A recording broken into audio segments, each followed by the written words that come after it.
अस्सलाम वालेकुम my lovely YouTube family. I hope आप सब खैरियत से होंगे। अल्हम्दुलिल्लाह हम भी बिल्कुल ठीक है। और रमज़ान आपके कैसे जा रहे हैं, रोज़े कैसे जा रहे हैं आपके? अल्हम्दुलिल्लाह हमारा बहुत अच्छा जा रहा है अल्लाह के करम से। और ये सेकंड रोज़े का व्लॉग है। यहाँ मैं दोपहर में ज़ोहर की नमाज़ के बाद वीडियो एडिट कर रही थी फ़र्स्ट व्लॉग की, फ़र्स्ट रोज़े की। एंड देन फिर हम लोग थोड़ा नेस्टो चले गए थे, मुझे फ्रूट्स वगैरह लेने थे तो हम लोग वहाँ चले गए थे और काफ़ी अच्छे फ्रूट्स आए थे। फ़र्स्ट डे के लिए मैंने मदीना स्टोर से ही ले ली थी, बट मैं फिर सेकेंड डे पे हम लोग डिसाइड की नेस्टो जाते जो हमारे घर के करीब वाला है वो, और वहाँ से फ्रूट्स लेके आते हैं। तो हम लोग वहाँ चले गए थे वॉकिंग करते करते, और फिर सारे फ्रूट्स जो मुझे लेने थे वो मैंने ले ली थी। और रमज़ानों में तो फ्रूट कंपलसरी और मैंडेटरी है घर में। तो अल्हम्दुलिल्लाह फ्रूट्स तो हम लोग हमेशा रखते हैं और रोज़ फ्रूट्स खाते हैं। वैसे भी मैं इवन रमज़ान से पहले भी हमेशा पहले फ्रूट्स खाती ही हूँ, मुझे फ्रूट्स बहुत अच्छे लगते हैं। बट रमज़ान में फ्रूट कस्टर्ड, फ्रूट सैलड तो ज़रूर बनता है, सबको भी रोज़ लगता है। तो अल्हम्दुलिल्लाह वो सब लेके हम घर आ गए थे। उसके बाद मैं यहाँ ग्रीन चटनी की तैयारी कर रही थी। मैंने फ़र्स्ट डे पर भी बनाई थी बट बहुत कम बनाई थी और जल्दी ख़त्म हो गई थी वो उसी दिन पे। तो आज मुझे शेव पूरी भी बनानी थी तो मैंने सोचा चलो पहले सबसे पहले चटनी बना के रख देते। तो बहुत बेसिक चटनी जैसे हम बनाते हैं घर में। कोरिएंडर डाली हूँ मैंने, नमक डाली हूँ। मैं एक्चुअली मिंट लीव्स लाना भूल गई थी तो मैंने उसके बिना ही बना दी थी। साथ में थोड़ा अक्खा ज़ीरा डालती हूँ मैं, और शुगर भी मैं डालती हूँ कंपलसरी। और आप भी ट्राई करना कि थोड़ी आप 1 टीस्पून के बराबर ना शुगर डालेंगे तो बहुत अच्छा टेस्ट आता है। साथ में चाट मसाला, नींबू, ये सब डाल के अच्छे से मैंने उसको ग्राइंड कर ली थी। जब आप ग्राइंड करेंगे तो 1 या 2 आइस क्यूब भी डालना, तो उसका कलर चटनी का इंटैक्ट रहता है। इवन फ्रिज में रखने के बाद भी अल्हम्दुलिल्लाह बिल्कुल वो ऐसी काली टाइप नहीं पड़ती, जो डार्क ग्रीन हो जाती है वैसी नहीं होती है। तो चटनी बना के रख दी थी, साथ ही असद फ्रूट्स काट रहे थे।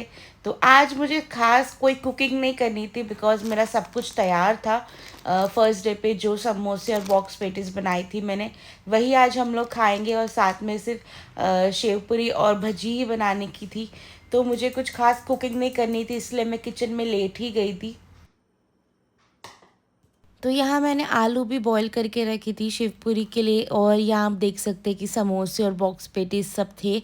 तो फिर असद बोला आज क्यों तुम्हें कुकिंग करना है, यही फ्राई कर लो, हम यही खा लेंगे। तो वही चालू था मेरा, तो मैंने बाहर उसको निकाल के रखी थी। और साथ में थोड़ी अनियंस में कट कर रही थी, अनियन भजी के लिए।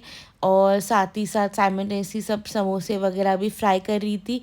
एक साथ सारा काम करना पड़ता है, अगर एक एक करने बैठो तो इफ्तारी क्या तरावी तक का टाइम कम पड़ेगा। इसलिए सब कुछ साइमल्टेनियसली हमें हैंडल करना पड़ता है। और अल्हम्दुलिल्लाह एनर्जी रहती है, अल्लाह अपने को इतनी ताकत देता है कि हम हर चीज़ अल्हम्दुलिल्लाह घर, किचन, हर चीज़ सब कुछ हैंडल कर सके। हाँ, बहुत एग्जॉस्टेड हो जाते हैं, एग्जॉस्टिंग हो जाता है एकदम। बट अल्हम्दुलिल्लाह अच्छा भी लगता है, रमज़ान का इतना प्यारा महीना है। अल्लाह हमारी सारी दुआएं कबूल करे, आमीन। और यहाँ साइड बाय साइड चीज़ें फ्राई भी हो रही है, और साथ में भजी का मैं बैटर भी बना रही हूँ। तो मैंने अनियन ऐड की, उसमें मैंने बेसन ऐड की हूँ, और साथ में मैं भी सॉल्ट और रेड चिली पाउडर ऐड करूँगी। साथ में मैं थोड़ा सा अजवाइन भी ऐड करती हूँ। अब मुझे पता नहीं कि सब लोग ऐड करते हैं या नहीं, बट मैं हमेशा पहले से ना थोड़ा सा अजवाइन भी इसमें ऐड करती हूँ। थोड़ा बेटर लगता है, I don't know, I think stomach के लिए बोलते हैं कि थोड़ा सा ऐड करना चाहिए, मुझे इसके पीछे का लॉजिक नहीं पता है। बट मैं हमेशा ऐसे देखा है मैंने घर में कि ऐड करते हैं, तो मैं थोड़ा सा ऐड करती हूँ, 1/4 टीस्पून से भी थोड़ा कम। और शेव पूरी के लिए मैं ये वाले ब्रांड का पूरी यूज़ करती हूँ। यहाँ पे मुझे यहाँ मदीना स्टोर में भी ईजिली मिल जाती है। तो यहाँ भजी के बैटर में मैंने थोड़ा सा बेकिंग सोडा भी ऐड की हूँ। ये मैं एकदम एंड में ऐड करती हूँ, जब फ्राई करना रहता है तभी। इससे ना अच्छे थोड़े क्रिस्पी बन जाते हैं। अगर आपके पास चावल का आटा है तो आप वो भी ऐड कर सकते हैं, उससे भी क्रिस्पी बनते हैं। और यहाँ साथ ही साथ बॉक्स पेटीज भी फ्राई हो रहे हैं, भज्जी की भी तैयारी हो रही है। सारा काम साइमल्टेनियसली करना पड़ता है सो दैट हमारा टाइम पे ख़त्म हो जाए और हम दुआ के लिए भी बैठ सके अज़ान से पहले। अज़ान से पहले रोज़ेदार की सारी दुआएं कबूल होती है। अल्लाह हमारी सब की सारी दुआएं कबूल करे। तो यह भज्जी के बैटर में अब मैंने थोड़ा सा पानी ऐड कर ली हूँ और थोड़ा थोड़ा करके ऐड करूँगी, वरना वो बहुत फिर पतला हो जाएगा तो फिर भज्जी हमारी अच्छी नहीं बनेगी। तो यहाँ थोड़ा थोड़ा पानी ऐड करके उसको मिक्स कर लेंगे और साथ ही साथ फ्राई भी कर लेंगे। और आप सबको मेरी वीडियोस कैसी लग रही है, मेरे रमज़ान के व्लॉग कैसे लग रहे हैं, प्लीज़ उस पर लाइक कीजिए, कमेंट कीजिए, वीडियोस को शेयर कीजिए और चैनल को सब्सक्राइब करना ना भूलें। और यह शेव पूरी की तैयारी करने के लिए मैं जो पूरी लेके आई थी वो मैंने फ़र्स्ट डे पे भी बनाई थी, तो उसकी लेफ़्ट ओवर पूरी मैंने यहाँ पे कंटेनर में रखी थी तो वो निकाल रही हूँ, साथ में शेव भी निकाल के रख रही हूँ। और यहाँ साथ ही साथ हमारी भजी भी फ्राई हो रही है। हमारे घर पे भजी तो ऑलमोस्ट रोज़ ही बनती थी शादी से पहले, बिकॉज़ हम सबको बहुत पसंद आती थी जो मेरी दादी बनाते थे, तो अक्सर हम लोग के यहाँ बनती ही रहती थी। तो आज उनको याद कर कर के इंडिया वाले घर को याद कर कर के भजी बना रही थी मैं और असद से बातें डिस्कस कर रही थी कि हमारे घर पे ऐसा होता था, हम लोग ऐसे करते थे रमज़ानों में। बहुत अच्छा लग रहा था याद करके अपने घर को। और यहाँ फ़र्स्ट टाइम मैं घर से इतनी दूर हूँ रमज़ान के लिए शादी के बाद असद और मेरा ये पहला रमज़ान है साथ में, तो बहुत अच्छा लग रहा था, बहुत खुशी भी हो रही थी और सब कुछ बहुत अच्छा लग रहा था। घर की भी बहुत याद आ रही थी, बट ठीक है, दिस इज़ लाइफ और अल्हम्दुलिल्लाह हम लोग खुश थे। तो यहाँ मैंने आलू पहले सुबह ही बॉईल करके रखी थी शेव पूरी के लिए, तो इस पर मैं चाट मसाला ऐड कर रही हूँ। आपको चाहिए तो आप चॉप्ड अनियन भी ऐड कर सकते हैं इसमें, नींबू वगैरह भी ऐड कर सकते हैं, लाल मिर्ची पाउडर भी ऐड कर सकते हैं, बट हम लोग को इसमें सिर्फ चाट मसाला ही अच्छा लगता है, बिकॉज चाट मसाला भी सॉल्टी रहता है और अच्छा टेस्ट आ जाता है। तो फिर वो ही ऐड की थी मैंने, ज़्यादा कुछ दूसरा ऐड नहीं की थी। और फिर ये ग्रीन चटनी जो हमने बनाए थे वो हम इस पर ऐड करेंगे। मैंने इमली की चटनी भी बनाई थी, वो भी मैंने ऐड की हूँ इस पर। आप अपने चॉइस से जो ऐड करना है ऐड कर सकते हैं। आजकल तो बहुत वेरिएशंस भी देखने मिलती है, चीज़ी शेव पूरी और शेज़वान शेव पूरी। मैंने बहुत इंस्टाग्राम पे रील पे देखी थी, बट कभी ट्राई करने की हिम्मत नहीं हुई हम लोग में कि हम शेज़वान शेवपुरी वगैरह ट्राई करें, बट ठीक है, लोगों को पसंद आती है, लोग खाते हैं।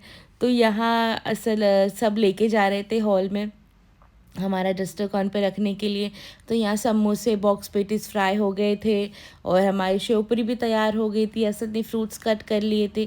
फ्रूट सैलड में हमने बाद में एक्चुअली मेवो और क्रीम वगैरह ऐड किए थे, बिकॉज हम लोग भूल गए थे एंड में उसे करना, तो आराम से रोज़ा इफ्तार कर हम लोग ने कर लिए थे।